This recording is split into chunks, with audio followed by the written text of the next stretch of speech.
Hey, Hockey World, how are you? It's Thursday, January 29th, 2015. I'm Kevin Allen of USA Today Sports. And I'm Eric Duhacek of the Globe and Mail. And I'm Eklund. We got Eric mid coffee drink there. Sorry, threw you for a loop by starting right away. And I'm Eklund, and you're watching the Hockey Buzzcast on HockeyBuzz.com. We're coming to you today. This is the Cranky Hockey Writers Show. It's not the Hockey Buzzcast.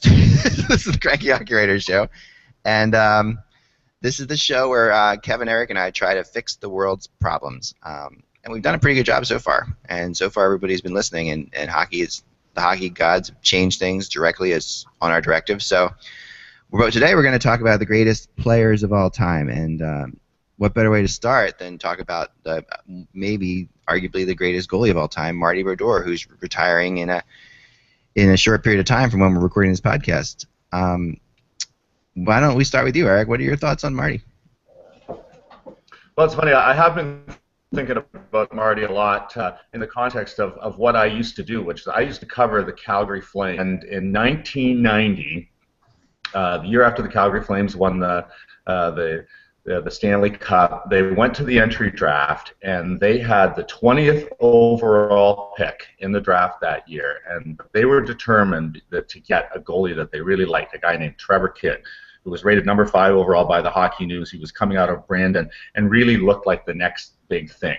Yep. So Cliff Fletcher, who was a general manager that really liked to wheel and deal, was able to convince the New Jersey Devils, the 11th overall pick, to trade down. And so Calgary moved up from 20 to 11 and drafted Trevor Kidd, and the New Jersey Devils moved down 9 places in the draft, and they got the next goalie that was available. And it was a guy that was coming out of the Quebec League, had a high goals against average. Not a lot of people knew very much about him. His name was Martin Brodeur. And it's absolutely amazing to think about, like how the course of NHL history might have changed if those two general managers had not been able to make that deal. Like, for example, would Marty Brodeur would the Devils have taken Brodeur at 11? I mean, I think if they knew ahead of time that this is a guy that would win 691 regular season games, yes, and be the face of the franchise and basically be their starting goaltender for 20 years, win all those awards, and then internationally all the things that he accomplished, chances are they wouldn't have taken that risk. Because the guys that went between 11 and 20, Brad May was in there, played in the NHL. Keith Tkachuk was in there, had a star career. But we're talking about, Scott Allison, Sean Antosky, Carl Dykhuis. I mean, a whole bunch of guys that really didn't play, or if they did play, had a cup of coffee. So the Devils took a tremendous risk by trading down. And like, you can say that you've got a guy stashed, and you can say you've got the draft wired. But the reality is you don't know, especially when you get into that second half of the first round. And so they grabbed Marty Brodeur and basically, I think, changed the course of National Hockey League history, their own and Calgary's and everybody else's. I mean, he became the right goalie in the right place for that New Jersey franchise. And he, like when you discuss the greatest players of all time, there's the subjective and there's the objective. The objective is the statistical case. I think you can make the statistical case that Brodeur is the greatest goaltender of all time. I mean, just start with wins. I mean, what matters most? Goals against average, save percentage. If you talk to the goaltending profession, 100 of them, every one of them will tell you the same thing. Did I win? Did I lose? Did I make the save at the right time in the game that gave our team a chance to win? Well, if that is the primary criteria or the primary objective, then Martin Brodeur is the greatest goaltender of all time, because he did it 691 times in the regular season, and he did it a whole bunch more in the playoffs too. Now, I think that comparing players across eras is problematic and challenging anyway. Sure. And comparing goaltenders across the eras is really difficult because the profession, the position has changed so much over the years, the equipment has changed so much over the years. Yeah. But I put it this way: I'm prepared to go out on a limb and say that along with Hasek and Waugh, he was the greatest goaltender of his generation. And he will, 3 years from now when our Hockey Hall of Fame selection committee meets, I think that it will be a fairly easy vote to to choose him as as a first ballot Hall of Famer. So he had an amazing career, but for me, again, just based on where I am, it's extraordinary where he was at the start and how he forged that career over the course of 2 decades. You could do a whole show on would the New Jersey Devils exist if that draft had gone differently. Yeah. I mean, and I hate to say that, but you could really do an entire show on that. For me, growing up, what if we were at 17 or 18 had taken him? What if they had taken him? And all of a sudden it's Carl Dykhouse that is a member of the New Jersey Devils there. I mean, they had good goaltenders in the system. I mean, they had Sean Burke was a young goaltender in the system. Billington, eventually Chris Terreri. I mean, they had other goaltenders, but would they have had the impact of Marty Brodeur? I can't believe that they would have. I mean, they were good goaltenders, but they were not exceptional Hall of Fame difference-making goaltenders. And there was never goalie. I mean, there's no other goalie that could have allowed the Devils to play the way they played for all the years they played it, and win the cups the way they won it.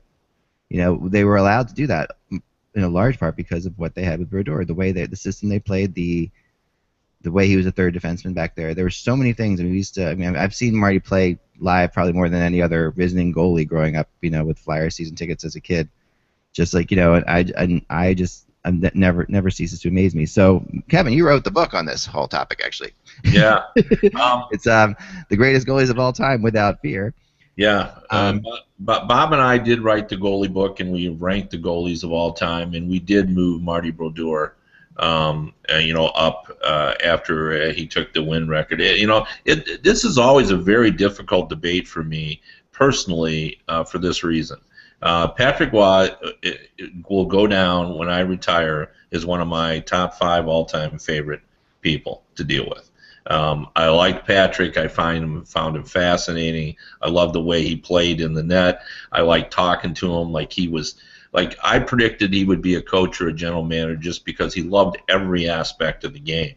But saying all that, I went to Marty Brodeur's house in the summer and did a big takeout piece on him. I got to watch him train. I got to know him. I found him, equally fascinating. And of course, I've grown up in Detroit, so I know the legend of Terry Sawchuk. And I think most people my age who are hardcore hockey fans tend to gravitate towards Sawchuk being the greatest of all time. But I had the good fortune of being closely involved in the NHL for the last 30 years, so I can move Marty Brodeur to the top of the list. Just first and foremost for the reasons that Eric Dehashek pointed out. I do believe that winning is what is the criteria by which all goalies should be judged. And when you count his playoff wins, his regular season wins, he was over 800. Over 800 victories in the NHL. He won 3 Stanley Cups. He won a gold medal. He and his father were the first 2 goalies ever, father and son tandem, to win goalies in the Olympic Games. He won a World Cup of Hockey as well. He was won a lot of games in junior. This is a guy, I bet he won close to 1,000 games, in his hockey career that we can follow a little bit. Probably not quite. But I also felt the intangibles that he brought sort of not only, I think they were partly responsible for why he was such a great goalie, but I also think it was a big help for the organization. I talked with Lou Lamoriello yesterday about Marty Brodeur, and my line of questioning sort of fed into, as it turned out, what he always thought about Marty. And it was always my impression that he was great for his team because everybody always felt confident when he was around because he was so poised, so relaxed. I've written numerous stories. Mike Emmerich, I remember talking to him about him observing Marty Brodeur after a tough Game 6 loss the next day, which is kind of interesting because now one of the writers' big complaints is that goalies don't talk in game day. But on the morning of a Game 7, Mike Emmerich reported to me that he witnessed Marty Brodeur doing more than an hour of interviews and seemed very relaxed and very poised after losing a tough Game 6 and getting ready to play Game 7. And I know Peter McNabb told me a story of him watching him lose a very difficult game, and then walk out of the arena and seeing a police officer on horseback and engaging the police officer about the horse. And he said, this was within 40 minutes of him losing a big game. He had the ability, and this is what Lou Lamoriello talked about, to let the game go. He lost that game, but he expected to win the next game. And I felt his team sort of fed off that. Like, they knew there was no panic in Marty, so there was no reason for them to ever panic as well. And when, many of their really good teams, they weren't great offensive teams. They had to rely on goaltending and defense. And I think when you play panicked, or if you feel there's a sense of panic, I think it's hard to play that way. So I think he gave them the strength to play the way they played. I completely agree with that. He was the first goalie I ever heard use the expression, when it goes behind you, keep it behind you, which I love that expression. Like that, the puck gets behind you, put it behind you. I've used that with my daughter, as she's a soccer goalie, and that's one of our favorite expressions, because she would take goals really hard when she would get scored on, and I'm like, goes behind you, put it behind you. He was just, he wasn't the first goalie to be able to handle the puck like he can handle it, but I kind of saw that with Hextall growing up, but this was the first who could do it. He could do it with so much more purpose, and where Hextall I thought was more of a puck handler and less of a goalie, Brodeur was a goalie and a puck handler at the same time. He could do both, and that was the amazing thing. The greatest goalie I've ever seen play it, and I didn't see Patrick Waugh play nearly as much, so it does have a lot to do with who you watched, I think, because I was frustrated by Marty Brodeur more than any other goalie in history. So for me, it's hard to say there's anybody else. Eric? Well, there's two things. One is what Jaromir Jagr was talking about yesterday, and it's in the context of your point that he was like another defenseman out there, or half a defenseman out there. So he was a guy that revolutionized the game. I think we can all say that the NHL brought in the trapezoid behind the goal because of how well Marty Brodeur moved the puck. So the Devils are trying to play a tight defensive style, and when you prepared to play the Devils, you couldn't dump it in the way the style of hockey at that time. Most teams played a dump and chase style. You dump the puck in, you put pressure on the defenseman, you try to create a turnover down low, you try to create a scoring chance. And when you played that way against New Jersey, often the puck was coming right back up the ice because Brodeur handled it so well. So he was ahead of his time, and he forced the NHL to make a change, because at the time when scoring was shrinking, one of the main reasons was that Brodeur and then a generation of goaltenders behind him became so adept at handling and moving the puck that they felt they had to penalize them, and that's always an issue too. When you penalize a skill, are you doing something for the better of the game? And they just felt that they had to do it. The other thing, though, is that, and Kevin especially, because he's done profiles of goaltenders, they as a collection, they are known as a quirky, eccentric group. So every goaltender down the line, from Glenn Hall throwing up before games to Eddie Belfour's crazy rituals, to Patrick Waugh's various tics and eccentricities. That I think affects the position players in front of them. I remember talking to a player that played with Belfour, who said, we just steer clear of him. We are afraid of him. They were coming to town, and somebody wanted to get a stick from Belfour for a charity auction, and they asked this player, Gary Suter, can you get that? And he said, we don't talk to him on game day. We can't. He's got this elaborate set of, he has to perform, and if you interrupt him, he gets mad at you. So we just leave him alone. We just let him prepare, and so that's an unusual way to prepare for a game. And New Jersey never had to do that, because Marty was just so relaxed and so confident and so just one of the guys that calmness permeated the entire team. And it's Kevin's point. They gained confidence from his own confidence that he was able to do this. And I just think that's I was talking about objective standards. That's a very subjective thing. It is hard to say how that translates into wins.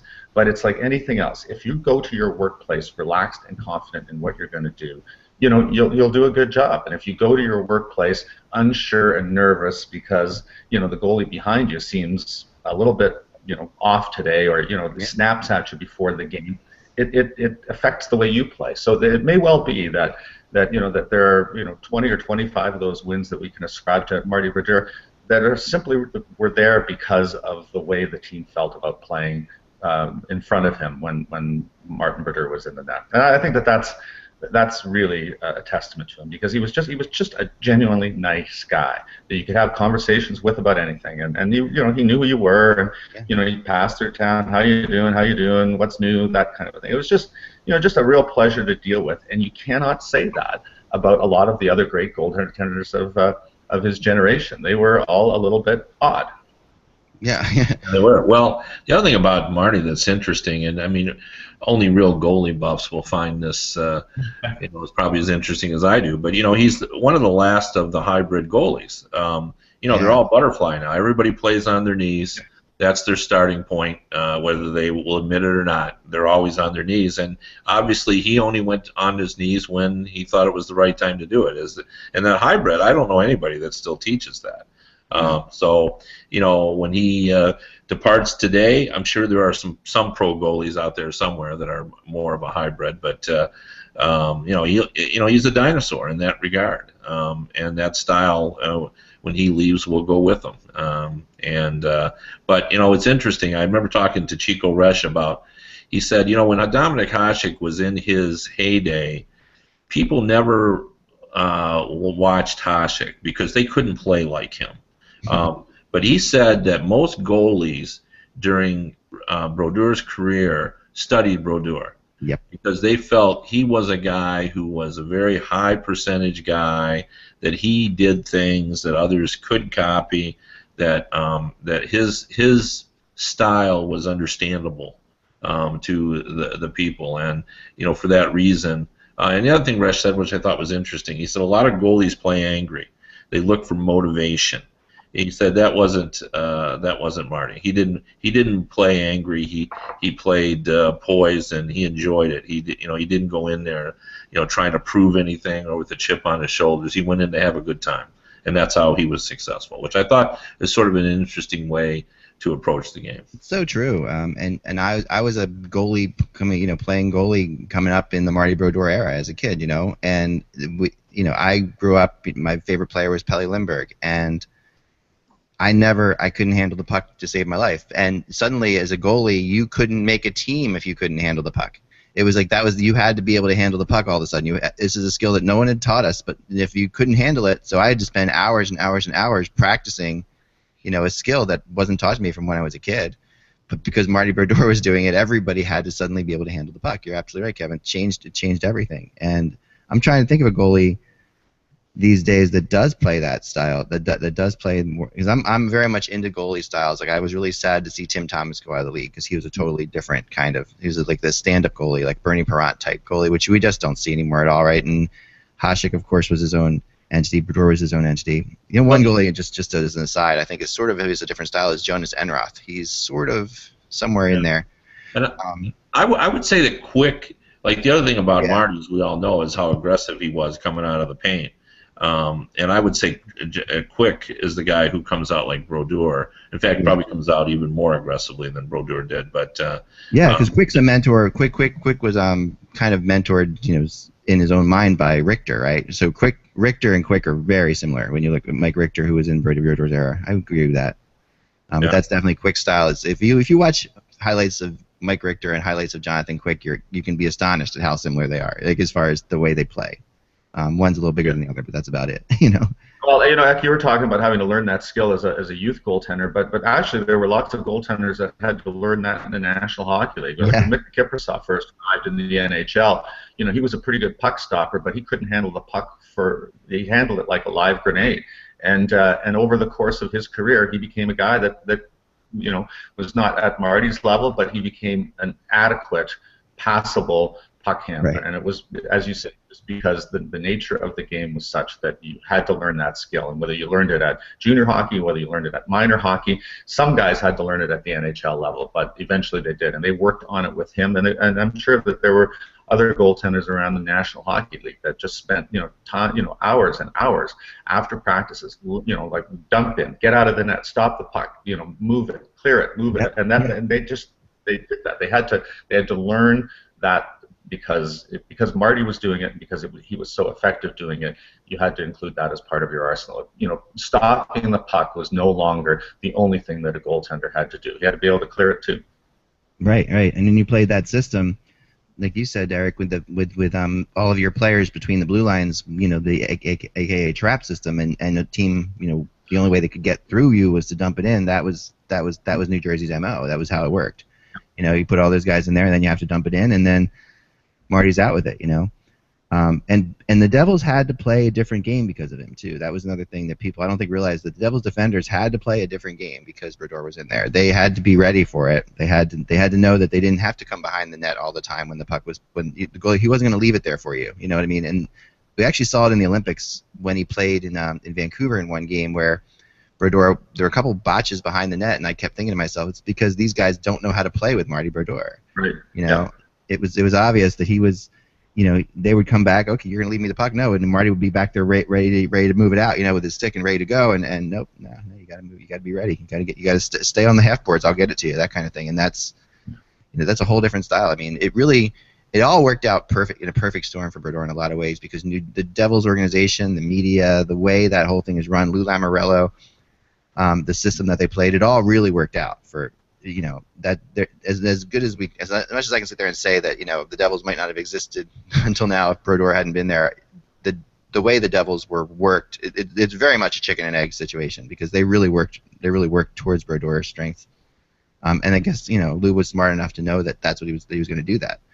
It always kind of felt like when Brodeur retired, Lou Lamoriello would retire too. That always those guys were so tied. Well, and that may happen, and that may eventually happen. I mean, Brodeur is going to stay with the Blues for the rest of the season, and I think he's just going to see how that unfolds, and then look at his options in the summer, because Lou is getting on, and at some point, I mean, the pattern in the National Hockey League right now is for the great position players of an organization to move into management, and actually that's a good transition to our our debate about the greatest players of all time too, because Wayne Gretzky, once upon a time the New Jersey Devils were not considered a model organization. Wayne Gretzky, who never really said anything critical about anybody, called them a Mickey Mouse organization, and I think that he had to apologize for that, but it was true. Brodeur, led them on the path to respectability, and if he ends up in the front office like Ron Francis is in the front office, like Steve Yzerman is, like Joe Sakic is, like Patrick was, I think he's going to be an able executive.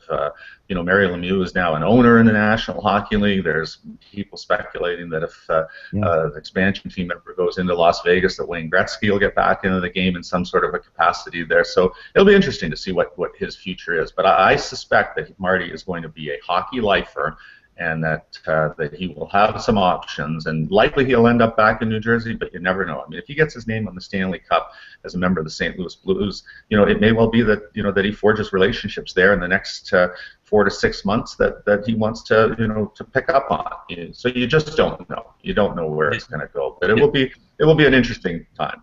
Yeah, you don't know, and I agree with that. But I think this is such a smart move, even if he wants to go back to New Jersey, because he knows Lou Lamoriello inside and out. So by going to a different organization, studying under Doug Armstrong, one of the more respected administrators in the game today, if he's going back to the Devils, he'll bring back new ideas, a different way of doing things.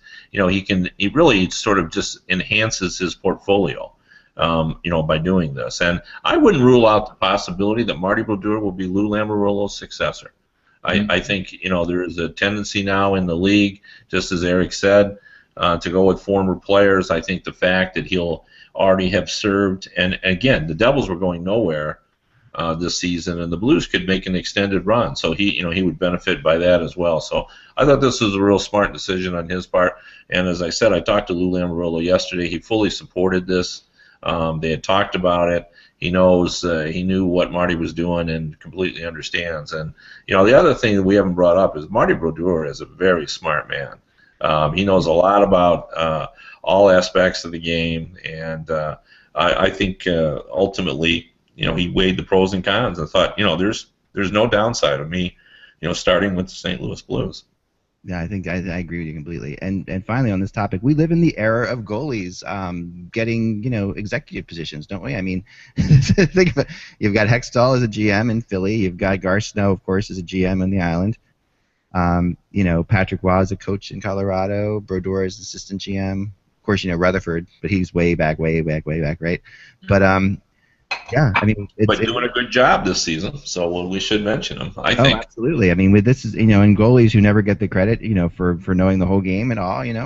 This is we definitely have a bunch of goalies who are leading teams right now, which is probably unique to this time period, especially in the last few years, for sure. But let's get into they normally end up as television analysts, right? But there just aren't that many TV analyst jobs. So if once those are filled, they got to look elsewhere, and it's got to be a front office position. Yeah, right? They had to step down. They had to step down and go into team management. I always believed that as a goalie you do get this because you have the best view of the game and you're out there for the entire game. You do get your great perspective as to what's going on. I do like to talk to goalies about things besides their own saves. Talk to them about, and Brodeur, I mentioned this before on my other show. I would talk to him about the power play and stuff like that. He would talk to you about the Devils' power play. He would discuss it with you, just because he was watching it from a good angle as well and seeing what was going on. Finally, there's one other thing I want to throw about Brodeur that I think is kind of the kind of thing that goes unnoticed, but shows sort of the kind of person he is. I have a friend who's a Devils beat writer, and she is she's one of the few women in that room, and she works for a small website, she's a really good person, really smart person, and has taken some abuse because she's a woman, like a lot of people do, like a lot of women do end up having that happen. And the one person who has always backed her and been there for her is Marty Brodeur. She says she's told me countless times, I've been in a situation that was really uncomfortable, and Brodeur has gotten me out of it. He's looked across the room and he's seen a player doing something, and he's come across and he's gotten me out of it. So it's a kind of a little thing, but I thought it was worth mentioning that Brodeur is, he's just that kind of person. And I know that I was trying to get her on my show, the other show, at some point this week to talk about things if she wants to. But it's always been, she's had problems with players, and Brodeur's always been there for her, and it's something that she really respects. So so let's move on to the greatest player of all time, because this is a steel cage match, as I've described it, between Eric Duhatschek and Kevin Allen. I'm going to be the moderator. I'll throw in my 2 cents, but let's start with you, Kevin, because it was your birthday last week. What do you think in terms of? I mean, this is such a obviously greatest is such a. How many times have we discussed what a hard word this is to use to define greatest, most transcendent, most valuable? But we're just going to go with who's mirror, mirror on the wall, who's the fairest of them all, the greatest goalie, greatest player of all time. Kevin, what are your thoughts? Well, it's such a difficult topic, made more difficult. I'm sure Eric will say the same by the fact that Eric and I know all these people. Not only have we watched them play, but we've got to know them as well. I've taken the cop-out position in the past and sort of broken it down like this. I say that Wayne Gretzky was the most creative of the group. I say that Mario Lemieux was the best goal scorer. I say that Gordie Howe was the best all-around player, and I say Bobby Orr was the biggest difference maker. And I believe that. Just by the way they played the game. They were all great players, and we're splitting hairs, and that's how I think about it. But for me, if I look at it and try to look at it based on the statistical evidence and how they performed, I go with Gordie Howe, and I go with him. And my argument is that based on his time period, he was statistically as strong a player as Lemieux and Gretzky, although his numbers aren't as gaudy. But it was a different era, a different number of games. The game was played differently. But in his era, he was a dominant offensive player. But to me, he added another element. He was a physically dominating player and a durable player. Played when you count his WHA, played 32 seasons, was in 29 All-Star games in 32 seasons. Had 6 Hart trophies, 6 scoring championships. Scored 16 goals in the season in which he turned 52 years old in the NHL. He scored 103 points after he turned 40. In all of his career, he played in 97% of his games. Wow. And he played 26 seasons in the NHL. At one point in 1959, he fought the player who arguably was considered the heavyweight champion in the league, in Lou Fontinato. And if you don't believe that, you can just ask Lou. And he, by all accounts, and I've written about it several times, interviewed people who'd seen it, destroyed Fontinato. It was depicted in Life magazine, and in that era, in 1959, Life magazine was heavily distributed in the United States. It chronicled life and culture in the United States, but that magazine, which did very little in terms of coverage of the NHL, thought that event was so big that they did a major photo spread on it, and basically said, Gordy's the man. In the 1950s, Gordy was. There are people who didn't know anything about hockey but knew that Gordie Howe was the best player.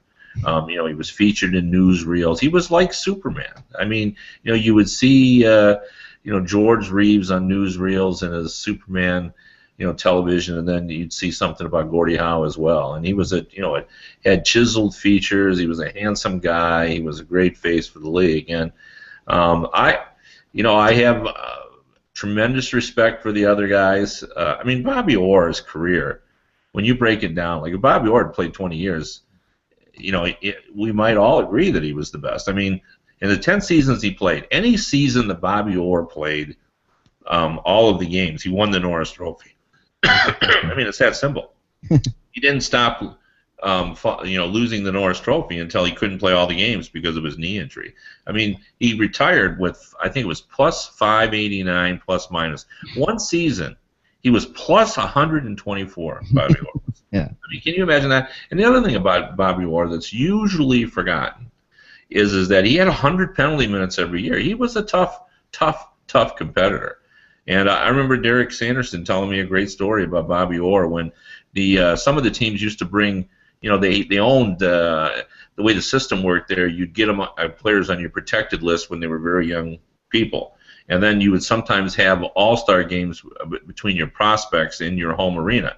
And the Bruins were doing that one time, and Derek Sanderson told me the story of his dad telling him before the game, "Son, there's only going to be two players here that all the fans and all of the Bruins are going to remember, and that is Bobby Orr and the guy who fought him." and so Sanderson went out and fought him. Bobby Orr changed the way hockey was played. Like none of these other players were able to do that. You couldn't duplicate Gretzky. He was one of a kind. You couldn't say, all right, well, you start setting up behind the net. Right. And try to have the same photographic memory that Gretzky had, and then we're going to play like that. You couldn't do that. But you could look at Bobby Orr and start telling your speedy, better skating defenseman, let's move the puck up the ice. So, you got to make a case. And Mario Lemieux's goal-scoring knack was just incredible. The best one-on-one goal scorer I ever saw. I would love if we could somehow figure out what his percentage was on breakaways. This is obviously pre-shootout, so we don't have those statistics. But I swear that Mario Lemieux converted 80 to 85% of his breakaways in all the time I saw him, and he got a lot of them. He really did. And he in his back-to-back Conn Smythe Trophy playoff seasons, it was incredible. The one year he had played 15 games because of all the back problems he had, and I think he had 16 goals, 5 game winners, or maybe it was 16 games and 15 goals, but something like that. Then the other season he had 44 points in 23 games. A phenomenal playoff performer. And then Gretzky, watching him in the 80s, basically he transformed the game in the United States. Even when he was in Edmonton, before he even got to LA, people had started to take notice. Sports Illustrated started to write about him because he was such a spectacular player.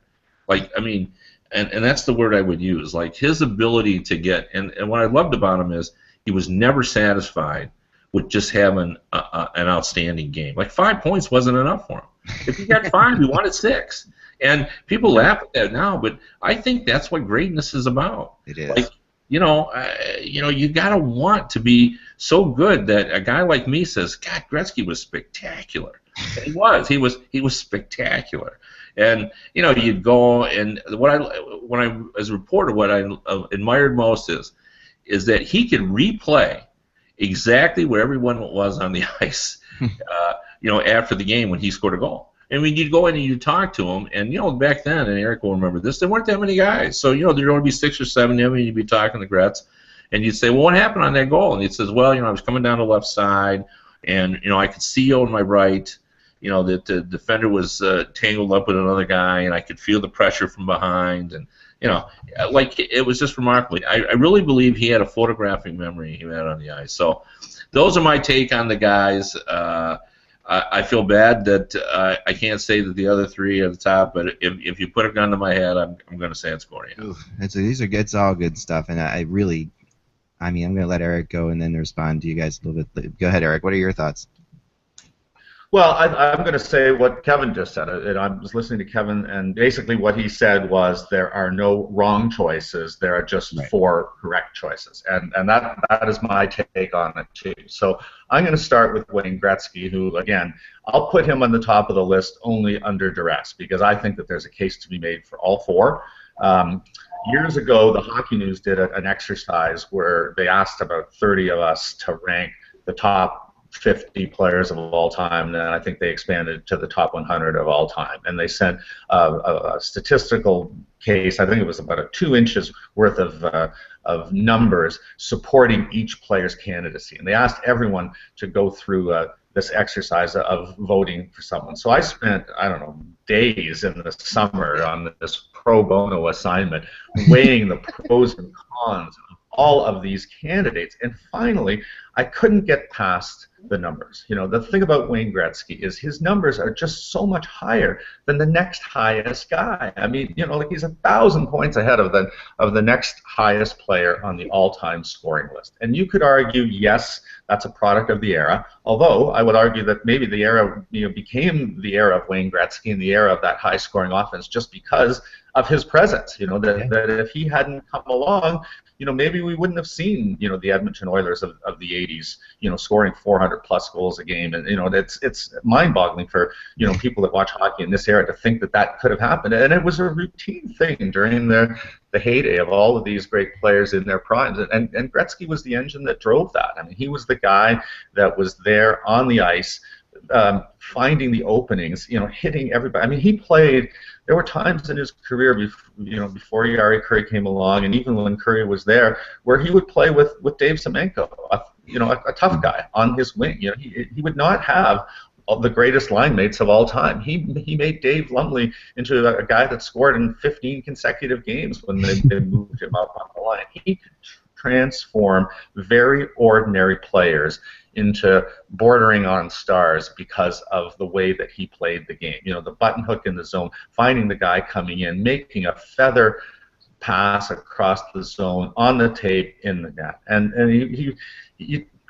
like I say, I can't get over that. Now, people will argue, well, he was a slight, skinny guy, and and Gordie Howe was tough and mean, and Bobby Orr was tough and mean, and Mario was just so physically big that even though he didn't play a physical game, he was able to ward off a lot of checks. But I will argue that Wayne was intimidating in his own way. Oh, yeah. You could be afraid of Bobby Orr because he could beat you up. You could be afraid of Gordie Howe because he could beat you up. But players, especially opposition defensemen, were as afraid of Wayne Gretzky as they were of Dave Semenko or of Don Jackson or any of the tough guys in the lineup, because he could make you look foolish. And professional pride is something that all of these athletes have. Yeah. And so I think that after a time, defensemen just kept backing up. People always said, well, how come Gretzky gets so much space? It was because he was so intimidating. Defensemen would see him coming and know what he could do, and they gave him that room. They backed up because they were afraid of what he would do if they closed on him and he made them look foolish. So there are ways of intimidating that go beyond the physical, and Wayne had that way of intimidating players. So I put him at the top of this list, and I will put him there now again, but with an asterisk, because Kevin made a great point about longevity, and Wayne Gretzky falls right in the middle of the two of the other guys we're talking about. One is Bobby Orr, who was robbed of longevity by the knee injuries. And so we have just a snapshot of Bobby Orr. He played at the highest level for about a decade, and he was phenomenal. I was a kid watching him on TV, and I remember he was the guy that, when Boston wasn't a great team, suddenly, they became a watchable team. They became a team that you were interested in. Why? Because of Bobby Orr. And he was, like, you just have to look at the YouTube highlights of him, rushing the puck up the ice. I mean, he was, a man among boys. And he played a game that no one else played at that time, and he was great. I mean, he was the best player of his generation. When he was in his prime, there was no one better. And at the other end of it is Gordie Howe. His achievements beyond the age of 40, his achievements beyond the age of 50, are so remarkable. As those of us, get along in our lives, to think that he played hockey at this high level, at a point where most players, like, there were times in the 80s and 90s when careers ended in their early 30s. Players could not continue beyond then. That they were wrapping up their careers, and yet here was a guy that went on and on and on like an Energizer bunny and was an effective player. So it is hard to argue against either of them. They both were great products of their generation. And I remember a conversation I had with Bill Torrey, the longtime general manager of the New York Islanders. We were talking about Gordie Howe last year at the Hall of Fame dinner, and Bill was making the point that the true greats could play in any era. And he said, that there are some players that are the product of their era. Like in a wide open era, there will be guys that score 50 goals. There's a long list of guys that scored 50 goals. If they played now, they might not be fit enough. They might not be quick enough. Setting up in front of the net and just punching it in from 2 feet. Maybe you couldn't do that today. But the true greats could transcend any era, and he was making the point about Gordie Howe, but I think that that's the case too. People ask, how would Wayne Gretzky be right now? Defense are closing a lot faster. He is so crafty and thought the game at such a high level that he would find a way. Bobby Orr, the game is absolutely suited to him. The emphasis that they have right now on defensemen moving the puck, moving up on the play. Fourth guy. I mean, he would be phenomenal in this day and age too. So, like I almost want to go 1A, 1B, 1C. And as I said at the beginning of my argument, I will give it to Gretzky because I can't get past the overwhelming statistical evidence. He just scored so many more points than the next highest guy. I mean, Wayne Gretzky had essentially 3 great careers if you add up the 28, 95. I mean, half of that gets in the Hall of Fame. Like he could get into the Hall of Fame twice. He could get in on the basis of what he accomplished in the. No, honestly, I've made this point that should we induct Wayne Gretzky in the Hall of Fame twice? And my argument is that you could do it on the basis of the first 10 years of his career. He was this phenomenal player in Edmonton and won all these championships. And the second decade of his career, when he went to Los Angeles and then moved on to New York, he spread the gospel of hockey in the United States. I mean, why are players coming out of Southern California? Why are the franchises in California, Southern and Northern, so successful? Why is the American Hockey League going to have a subsidiary division in California? You can trace it all back to the LA Kings acquiring Wayne Gretzky in 1998 from the Edmonton Oilers. So I think you can make the case that he could be elected as a player for the first decade of his career and as a builder for the second decade of his career. And I'm not sure that you could say the same thing about Gordie Howe or Bobby Orr. So I guess that's the part B of my argument, that this guy had an impact, in every aspect of the game beyond just what he accomplished on the ice. And so, he's certainly probably the seminal figure. Kevin talked about, Gordie Howe being in the newsreels in the 50s and the 60s. Well, when you went around the world and you talked, what do you do? What do you do? I cover hockey. The first word, no matter where you were, Gretzky. That was it. They knew one name. Ice hockey was Gretzky. You couldn't. It wasn't Lemieux. As great as Mario was, if you said Mario Lemieux, they would look at you puzzled. They think maybe he's a French winemaker. But Gretzky was synonymous with the game of hockey wherever you went, and that to me counts for something too. Well, when I was a kid, I remember I was in a hockey pool, and this is how dominant he was that you would draft all your players, but you could either draft Gretzky's goals or Gretzky's assists. Right. Do you remember those leagues? Like you had those leagues? I was in one where Gretzky was thrown out. The idea. I was too. Yeah. because Gretzky's assists were still so much more than anyone else's. So yeah, you're right. In those days, if you had the #1 pick and you took Wayne Gretzky, you would really have to make a lot of poor picks after that not to win. So you're right. There were some pools that divided the assists and the goals, and there were others like the ones that I was in Calgary that just said Wayne Gretzky is disqualified because it creates too much of an advantage for whoever has Wayne Gretzky. Right, think about that. Think about and that's crazy. I mean, in terms of gambling, it just just fun gambling even, but just to have a player that has to be eliminated because he's that much better than everybody else is insane. I mean, that's an insane topic. I mean, I want to hear Kevin's response to Eric, but my quick response to you guys is I didn't see Gordie Howe play, but Gordie Howe had a huge impact on my life. And my dad's favorite player my dad's the one who got me into hockey. So I grew up, with Red Wings stuff all over my house, and my dad would ride his bicycle from South Jersey to Madison Square Garden to see Gordie Howe play when they were original six. So that was Gordie Howe had a huge impact. I didn't see Bobby Orr play either. I was just beyond that, just a little bit too young to see Bobby Orr play. But when I watched, fortunately the old videos are out now, as you can watch the old times. And what surprises me about Bobby Orr is, from my perspective, he skates like everyone skates now, and everyone back then skates differently. And as you watch those games, he's skating like he's skating with high-tech Bauer skates in this day and age, in this era, having trained beautifully like all the players have trained, and everybody else is skating a different way. And when you watch the old things from the 70s and 80s, not 80s as much, but 70s specifically, and I'm sure before that if it was on, there were players that would just sometimes fall down, they would be skating, or it wasn't like they were terrible skaters, but they wouldn't do things you would ever expect a player to do now. Like there was enough, the skating was not absolutely a given like it is now in hockey that you think, oh, these guys they can skate and that's a given, that's it. There was definitely but when he stepped on it, when you watch the 70s with Bobby Orr, you see, wow, like who threw Drew Doughty in the middle of this game? You're watching a guy just skate around like everybody else. And I think that my argument for Bobby Orr in this argument would be that here's a guy who I think made more defensemen. I believe that skilled hockey players became defensemen because of Bobby Orr, where I think before that they were, if you were a scorer, you were a forward, you were right wing, center, left wing.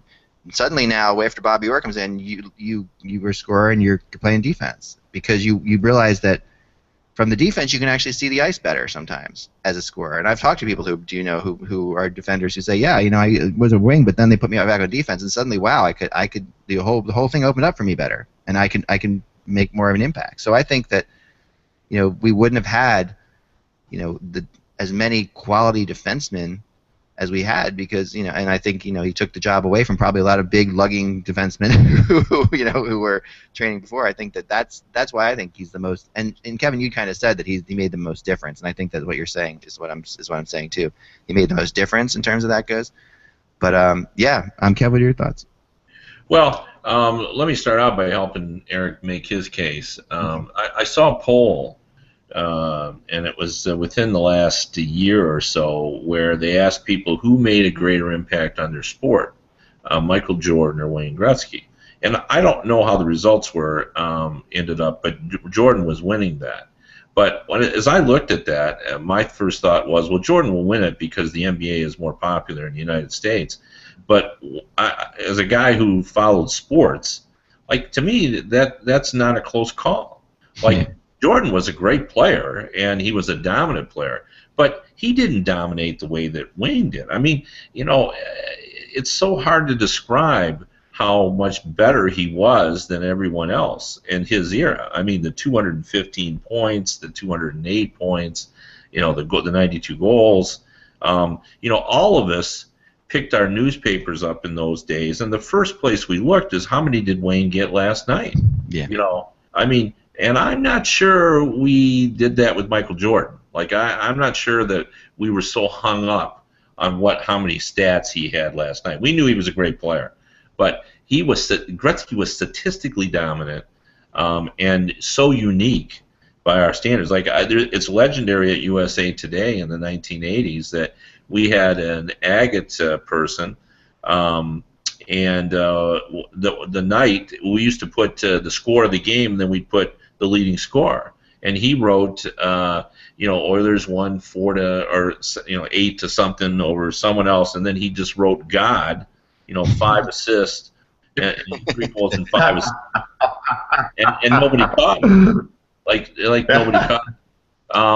But I mean, I completely understand the argument for Wayne Gretzky. I do, but I wanted to bring this up because I think this is fascinating as well. Scotty Bowman also participated in that same survey that Eric was talking about with the Hockey News, and I was involved as well. And I had a discussion with Scotty about it, and Scotty basically, talked about Gordie Howe. And that was the guy he thought was the best all-around player. He saw him in the 1950s when he was a young man, watched him play, talked to me many times about how many minutes he would play. He would go back on defense and rest, and after he had rested on defense and made several, plays that counted, he would go back up at forward, and just talked about, what a difference he made in the game. So he would do all that and say, I would pick 40, and then he went on a lengthy 15 or 20 minute sermon on how great Bobby Orr is. So I always found it fascinating that he always picks Gordie Howe, but he makes an unbelievable case for Bobby Orr being such a dominant player. But I think all of your points that you made about Orr creating defensemen are very, very valid, and I do want to speak to. Which I think is and I wish I would have thought of it because I think that's a great column that Gretzky should be in the Hall as both a builder and a player because he's absolutely right. I mean, the impact he's had in California has been remarkable, and as I mentioned earlier, I think he created interest in the game in the United States. But I would also argue that that Gordie Howe also did the same. There's no question in my mind that Wayne and Gordie were equals in terms of being NHL ambassadors. I shouldn't say recently, within the last couple of years, had a conversation with Bobby Hull, and he was telling me about, that Gordie Howe was his dad's favorite player. And, he would always tell Bobby, you'll never be as great as Gordie Howe. And he had met Gordie when Gordie was a young player, and he had signed his autograph. And he said, everything I did in terms of the way I treated fans was all based on, Gordie set the bar in terms of how you react and interact with fans. And everybody around the league, Bobby said, watched Gordie do it, and that's how they did it because they realized that that's the way. So I think he had a tremendous impact. He's a guy that Mark Howe has told me many times that, they would have to have lengthy floor hockey games after every Red Wing games because his dad would sign autographs for 45 minutes. He did everything he could. And although he took some grief over, some players thought he was a walking salary cap, and, and I don't want to rehash that too much, but the truth of it is that Glenn Hall told me this story, that he felt Gordie Howe actually created, the ancillary revenue streams that hockey players have today.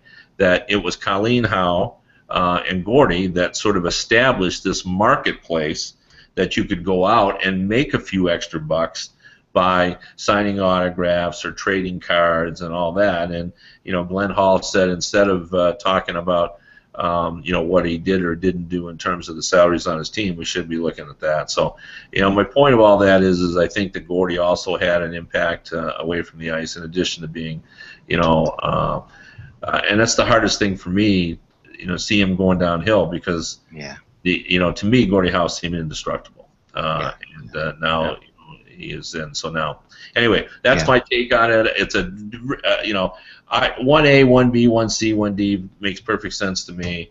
All four of those guys, as I said, are just incredible players, deserving of their own special place. But if I had to pick one, I'll go with Gordie. Let me make one point on the Jordan versus Gretzky debate, because this is where I think it's different, Kevin. Because before Jordan, there was Dr. J. There were other players that were like Jordan-esque, but Jordan was a kind of like an evolution of it. Jordan was better than Dr. J, but it was similar. There was a similar thing. There were other players. There weren't other players before Gretzky that were Gretzky-esque. That's where I think it feels different to me. there were players that came after Gretzky that tried to be. We would always say, oh, he passes as well as Gretzky, or he skates, or he sees the ice like Gretzky. But it was never another player that was evolved past Gretzky. It was just elements of Gretzky that players had. So I think that I agree with you that Gretzky was way more transformative than Jordan was, and more I don't know. That's my take on it. Eric, what are your thoughts? Yeah, no, I agree with that. And people who have, I mean, that's long been the curse of players coming after Wayne Gretzky. The minute you start to compare him to Wayne Gretzky, it's like that's a mistake, because there was just so many dimensions to Gretzky's game that it's impossible, really, for anybody Isn't to. It interesting how people have stopped? The greatest, like Sidney Crosby was supposed to be the next Wayne Gretzky, and he has been a great player. I mean, how long has Sid been in the league now? Close to 10 years, right? And and he has had an amazing impact on the NHL, and yet he has never won a scoring title by 50 points, and he's had a little bit of trouble staying healthy at different times, and he is an impactful player. He's won Olympic medals for Canada, but he hasn't had the impact that Gretzky has had. In an era where the NHL does a much better job of marketing its product, in an era of social media, in an era where it's easier to get the message out about the athletes in your sport.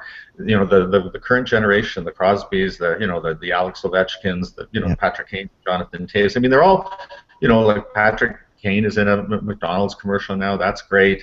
I think Tyler Seguin is going to be a guy that contends for the scoring title probably for the next 10 years. But there just isn't the separation. There's a whole bunch of guys at the top of the league right now, and they're all really, really good. But there isn't one that you can say, okay, there's been this tremendous separation. And then in some ways it's for the other positions too, defense and goal. It's why we have such great debates now over who wins the Hart. You look at everybody's mid-season Hart. People had, there were half a dozen different people nominated, and when we were voting in the 80s, I mean, paper ballots and everything else, it just, there was no question, one, Wayne Gretzky, and then you thought two, okay, and so it's just different, and as I say, it's an albatross for any player that's been dubbed with the moniker the next Gretzky, because there just isn't going to be another one, in my opinion. It's very true. It actually, I remember a time when there was the next one. Lindros was the next one. That was a big different statement. Though, right? I mean, Eric was big and strong. He was going to be an impactful player, but different. They're all different. That's the thing. They're all different. I think with Eric Lindros, the whole comparison that we will ever have another Gretzky died. I think that was the end of it. Okay, well, there's not going to be another Gretzky, and I think people just you haven't heard people say forever he's the next Gretzky. Like you hear now, McDavid being drawn in comparison to Crosby or what have you, but you don't hear anybody. No one's going to be in Gretzky's level. It's going to take somebody just. Astronomical. McKinnon was the next Crosby, McDavid's the next Crosby, sort of, but not the next Gretzky anymore. And I don't think it's because he's been out of the league for a long time. I think it's just because people just realize there's not going to be another Gretzky, for a long time, or if ever, So, any last thoughts, Kevin, before we go? Well, I mean, it's interesting because I recently had a conversation with someone about the fact that people under 30 now don't really know Gretzky all that well and the impact he had, and I agree with you. I mean, just a very unique ability, that just a special player that is really hard. You couldn't copy it, as I said before. That's what made it. Just the way he played, the way he thought the game. I mean, it was a very brainy style of hockey and a cerebral style. I mean, the only guy we've seen sort of do it that way, I thought, was Igor Larionov, but he didn't do it as well as Wayne did, obviously. Right. But Datsuk does a little bit of that now, I think. But I think that in my mind. But that's the closest. Oh, and one thing I wanted to get before we left was you made a really great point last week when we were talking about what we're going to do this week, when you talked about the story you talked about Gordie Howe's relative size to this era.